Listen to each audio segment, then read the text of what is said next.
Thank you very much.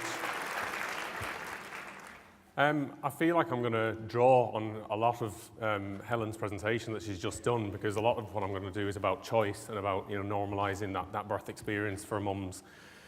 Obviously, I'm going to talk about it in the context of where a cancer diagnosis intervenes in that pregnancy.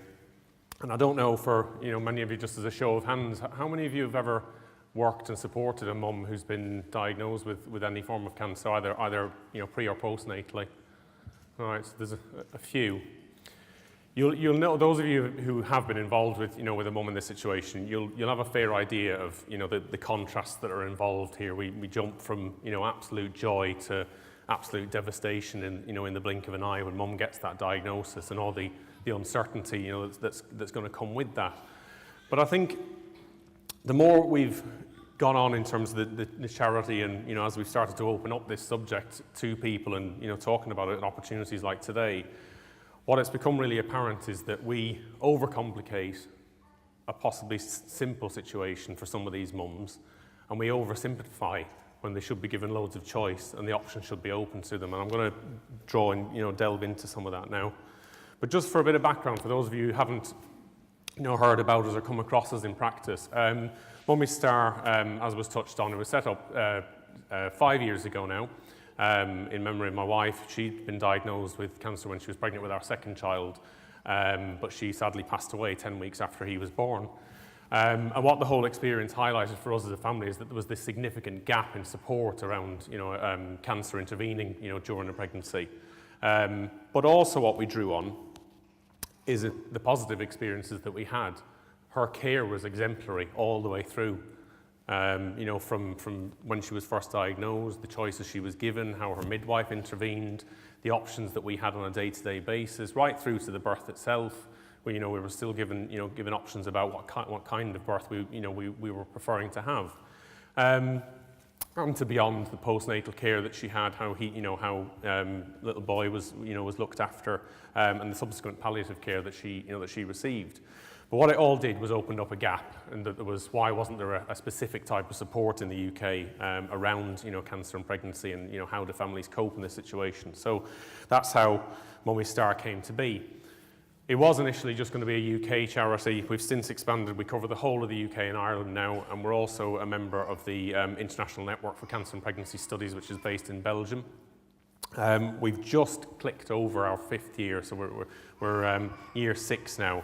And just last week, we supported our 500th family to date. So considering the rarity of this, of a cancer diagnosis intervening with a pregnancy, that's a big number for us to have, supported, in a relatively short space of time. Now, the focus of the charity is threefold. So it's offering support to any woman who's diagnosed with any form of cancer during any stage of pregnancy, and that's whether the pregnancy comes to full term, or even in the situation, sadly, where mum will lose baby naturally, or where there has to be a decision for mum to terminate that birth. Any diagnosis that happens within 12 months of a newborn. And then, as was the situation with myself, if the family loses mum within 12 months of a newborn baby, so that's providing ongoing support to dad and the remaining children in terms of emotional support. So that's, in a nutshell, that's that's sort of the scope of the charity. But the overall aim is about normalisation. It's about ensuring that pregnancy experience for mums is as protected as is reasonably possible. Tracy touched on it, and I wrote it down on my notes. It's about not putting women in a box. So what we don't want is mum comes through, she sees the midwife, she sees her oncologist and the obstetrician, and they just go, cancer. That mum's got cancer, she needs to be dealt with in that way. And we're all about drawing mum back out of that and saying, no, hang on, she came in here as a pregnant mum, and she's going to remain as a pregnant mum, and they'll deal with the cancer over there in oncology, and there needs to be conversations, and the MDT need to have those full discussions with each other to make sure that everything is going to be safe and straightforward as it can be. But ultimately, we want to make sure that she enjoys her pregnancy, that she gets to treasure it, because she's potentially had that experience pulled away from her the minute that diagnosis kicked in. So what we offer, one of the things that's key for all of the mums that we support, because the feeling of isolation that comes the minute they get that diagnosis is that because it's rare, they must be the only one. They must be the only mum that's, that's been diagnosed with cancer, that's going to go through chemotherapy, that's going to have surgery. And the truth is, as sad as it is, she isn't the only one. There are a select group of women out there that she can connect with. So one of the platforms that we offer is to be able to connect mums with mums, whether it's through, and they connect with each other in different ways on an online support forum that we have, be it the type of cancer that they've been diagnosed with is common with another mum, be it the fact that they've been diagnosed in pregnancy, postnatally, it could be the age, it could be the geography, of where they are, but they all just interconnect, and it kind of self-manages, and it's not restricted on the nature of the diagnosis they have. So sadly, some of our mums do end up with, metastases, so they know that their situation is going to be a life-limiting one. Other mums, thankfully, it remains a primary scenario, but we don't restrict that flow, in terms of pigeonholing mums then again into different types and different stages. It's just an open platform for them to seek that support from each other, in the middle of the night. Like the advice myself and my partner have just been given about, breastfeeding support forums, where it's there for you in the middle of the night, in the middle of the afternoon, in the middle of the day. This forum's the same. It's there, when those mums are, sort of up in the middle of the night because their medication's keeping them wide awake, and they're at their wits' end, wondering how they're going to cope with, with baby over the next few days, or how they're going to manage when they're in hospital for treatment in 6 months' time. It's there, it's offering that conversation for them. We offer a lot of advice and guidance. Obviously, we're not medically based, as it was touched on. I'm not a nurse, a midwife, an oncologist. I'm not a medical background at all. But what we have got, and we can draw on when you have 500 different families coming through, for support, is there's a lot of anecdotal evidence, that we draw on of the different experiences that our mums, go through. So we're able to, share that out with, with the new mums as they come through to us on a day-to-day basis. And a lot of that is about what worked for somebody, the advice around family support, the advice around the hospital. It's playing an advocacy role with many hospitals and midwives. Just to be able to, I guess, step in and, be mum's extra person if she needs somebody. Because a lot of the time when somebody gets handed a cancer diagnosis in any context, in or out of pregnancy, you get given this raft of information of all the different support that's out there for you, and it is so much information in what's already going on. It's just too much to take in. And what we found as we've developed is by almost adding ourselves in as an extra support or an extra arm for that mum, we're able to sort of, sift through, what is going to be helpful and what will be helpful for mum, so that she's able to just, click on and go, right, I can go and do this, or that can get help from that person, I can get help from that organisation. So we almost act in a facilitation role, if you like. We offer some financial support to families as well, so trying to meet some of the unseen costs, of cancer, which are many. But in the situation that we support through, obviously, we have existing children, we have the pregnancy, there could be additional childcare costs. There's, the restrictions that some mums have after, after surgery. So there's a whole, I won't delve into it. You can have a look on our website if you want to have an idea of what we pay for, but it's wide ranging in terms of how we can offer the support to families. We have an ongoing push on awareness, and I've used the word myth busting there because that is exactly what it is. There are so many theories around cancer and pregnancy that are just simply untrue. You can't have chemo when you're pregnant. You can. My wife did, and she was doing fine on it. Loads of our mums have treatment while they're pregnant. You can have surgery while you're pregnant, depending on what stage you're at. Treatment goes through to the baby. It'll affect the baby. No, it won't if it's after a certain trimester.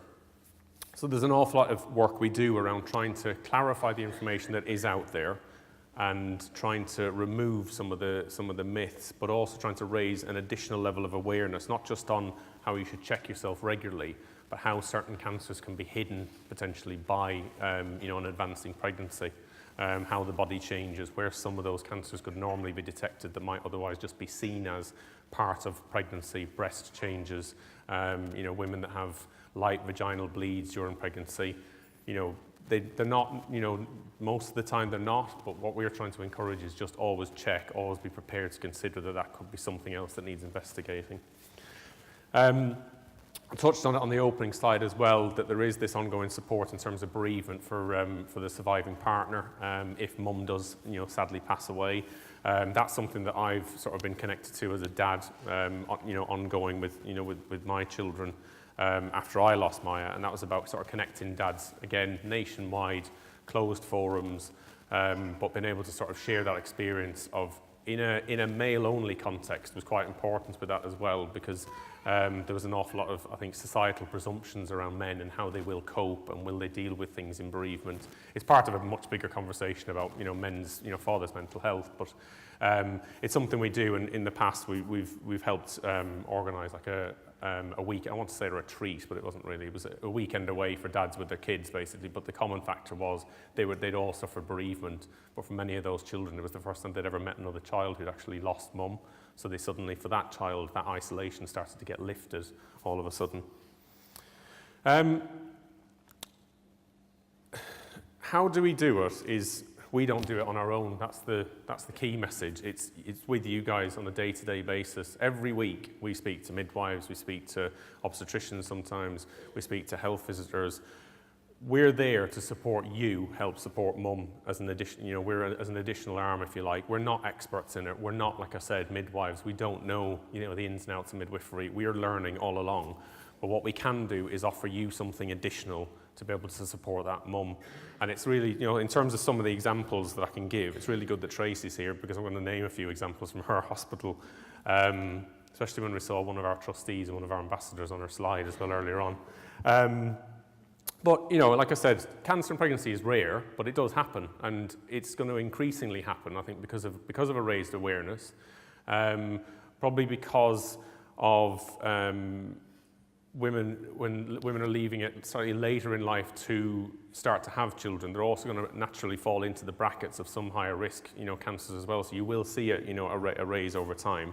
But also, I think when earlier diagnosis takes place, I think we sometimes get a little bit, I think worried when we see diagnosis rates, sort of being, going higher. But in a way, that's a good thing, because it means people are getting their symptoms picked up earlier, which hopefully, means that intervention, takes place successfully. But going back to, working with mums and midwifery teams, when I draw on the example that, that we had a midwife sit us down, straight away and say, right, what did you want for your birth? What do you want to do? And in an instant, it was like, oh, right, cancer isn't the ruler here. It's pregnancy. We're going to have our baby, and that's what today is about. And it was, you can still have a home birth if you like. I was like, oh, wow, we can do what we wanted. We didn't end up, in the end, we ended up getting induced, but that was a treatment-based decision. So clinical reasoning was put in front of us, very, very clear, very understandable, and we knew why the decisions were being made. Not, you are going to be induced, because that's what we think is best in a closed room, and then us just being told. There were open discussions all the time. Share the information. Helen drew on it earlier on. It's about the way communication takes place. It's about the nature of it. It's about, sharing mum's options with her rather than making the decision for her and then coming back and saying, us clinicians think you need this. It's like, well, no, she's mum. She needs to be aware of what they are. One of the key things in this, and it was mentioned in I think you used the phrase communication that causes anxiety. One of the things that we come across with mums quite a lot is when the subject of termination or the potential for termination comes up. It sadly can and does happen, because if some of our mums are diagnosed with particularly aggressive cancers very, very early trimester, then there are cases, sadly, where there is going to need to be a medical intervention of such strength in terms of medication that it isn't going to be viable for that pregnancy. But ultimately, that choice is down to mum. If she wants to proceed, then we need to be able to support and empower her to do that. I touched on the forum in this respect, because we've had many women faced with that decision, and they've gone onto the forum and then said, did any of you other mums ever get told that you needed to terminate so that you could have your treatment? And then, a number of different women have come out and said, well, yeah, they were, but oh no, over my dead body was I going to, lose this baby because of this? And they've chosen to go on, and they've proceeded with that pregnancy, and they've given birth to perfectly healthy babies. There are situations where mum has done that, and sadly, as her cancer has progressed through the pregnancy, it has become more aggressive, and she has then become secondary. But those mums, if you ask them, they wouldn't change the decisions that they made. They would still have proceeded with those pregnancies. The concern we have is when the conversation takes place And when you're giving a woman a list of options and the first option you give her is the one that's going to cause her the most trauma, which is, do you want to keep your baby or not?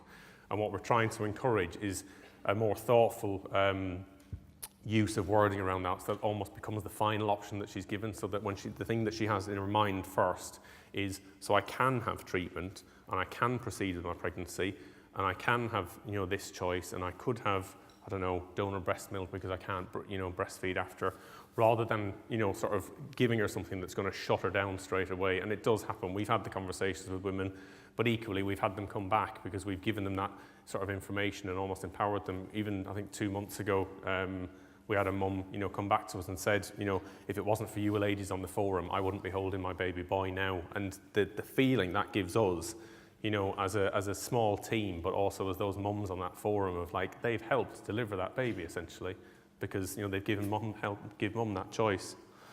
One of the other things is around just the little extras that can happen, I think, during the pregnancy journey. So, if mum's coming in and out of hospital, it's if teams are open to, to ideas, like we get midwives ringing us up, from time to time, or a midwife will be the referrer to us and we'll ring them up and have a chat, and, we want to develop that relationship.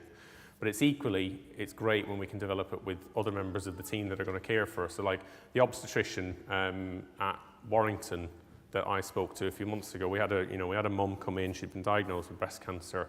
And I just rang the obstetrician by chance and I just said, look, is there any chance she can just have extra heartbeat monitoring when she comes in for chemo? And the obstetrician was like, God, what a brilliant idea. Yeah, that's really easy to do. The difference that makes to mum is huge. It puts her in touch with her baby.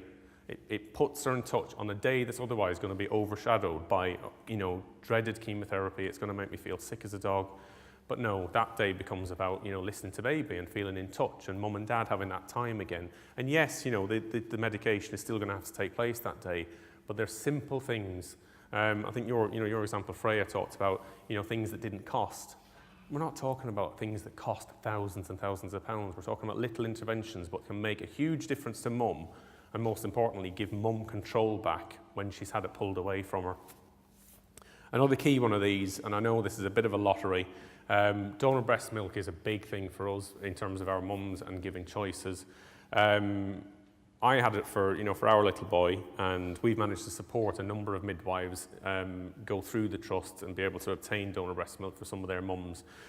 We know it's a challenge in terms of the funding with with different trusts and with different CCGs, but the message that I think we always put across to midwives is, and to, I think, generally just the custodians of milk and of the funding within that situation, is try and see the situation as more than just about baby. And I know that sounds really silly, but it's about mum's well-being. If mum wanted to breastfeed desperately, and you tell her that she can't, that is like ripping her heart out. It did. I saw it how it happened to my wife. That was one of the most devastating things she got told, was not being able to breastfeed again, having done it for 12 months previously with our first child.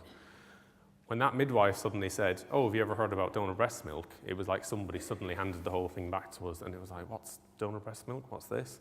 I wish every case we deal with was that straightforward as it was with us. It sadly isn't. And it always often hinges on, obviously it needs to be prioritised on the NICU, and we're not arguing the toss on that, but we're just saying about see it as mum's well-being and baby, because obviously happier mum is going to be, happier baby in that situation especially. And mum knows that, baby is getting, what she would have otherwise been able to give as well. I touched on treatment options. There are many treatment options. It is a complex area that you really do need, the obviously case-by-case basis and the oncologist to delve into. But the key things to take away from this are there are treatment options. Chemotherapy is, readily, given to mums diagnosed with cancer once they're well into the second trimester. 9 times out of 10, if a mum is diagnosed in the 3rd trimester, what they tend to do is induce early, so that they can begin treatment or certainly, do surgery for mum straight away.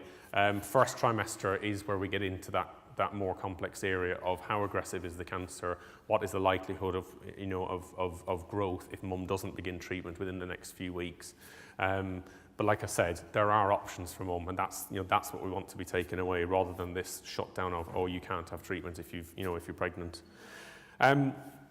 This was touched on by the question that was asked at the end just about partners. I really encourage you to think about dads as well, because it's becoming a really, really hot topic. We're doing some work with it later this year around Father's International Mental Health Day. Is about the impact on the partner. Is the partner coping, given everything that they're seeing their partner go through? I'll give you a really good example of this in terms of, fear of birth. I think works both ways. It works for, for mum as well, like the example Freya, that you heard before. I'll give you my example. My fiance and I recently had a baby. Not once during that pregnancy did anybody ask me how I was coping with going through a pregnancy experience again. When we were asked at appointment, so you already have 2 children, and we told them, yeah. It's like, well, they live with you. They're like, am I not capable? But it was the point that it was continuously almost glossed over, as if to say, well, actually, there's a genuine, potential trauma here, having lost somebody the last time you went through, a pregnancy with somebody that you love. I mean, he's fine. He was delivered happy 2 weeks early. Thankfully, he didn't arrive when the snow was in. He arrived 2 weeks. He arrived the weekend between the 2 beasts, so we were able to get into hospital. But yeah, the point is there's many different ways that I've started to come to see, fear of birth and how that works with, with male partners as well, whether it's not a cancer situation, whether it's having seen your partner go through a traumatic birth, a certain emergency C-section, and how that can leave a scar if it's not dealt with.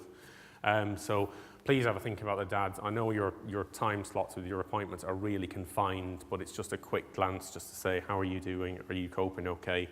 I had a health visitor come round to the house, and this makes me cringe a bit recently, who knew what I did for a living and didn't even say, are you all right? And I find that really bizarre, considering she started the conversation with, oh, so you run Mummy's Star and you lost your wife, and then didn't actually say, how are you coping?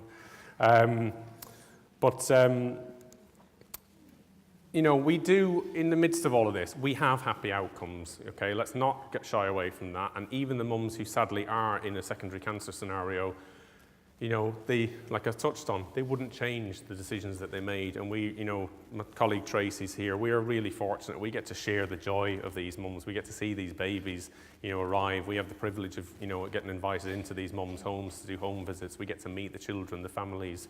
If we're repeated visits, we get to see some of those children, sort of getting older visit by visit. And it is a real, privilege for us, to be able to offer that support to them. Long may it continue that, the more and more as word gets out about what we can offer, but more importantly about the subject matter and the fact that it needs to be, discussed a bit more openly. So I'm going to sort of stop rabbiting on there, because I'll leave you in your own time to have a little bit more of a read up on cancer and pregnancy as a subject. You can have a look at more about what we do. They're all our contact details if you do want to get in touch. If you do want to refer anybody, if you do have a mum in your care, it's not a complex system. Just give us a ring. That is our referral process. Give us a call and we'll discuss everything with you. Depending on geographically where you are, if we can, we'll come out and see you. And we'll certainly come out and see mum if it's something that mum is happy to. But we won't add ourselves into the equation unnecessarily if mum's already got, plenty of people. We'll sort of be led, by you guys really. So yeah, we're just sort of here to offer help to you if you need it. So thank you very much for listening.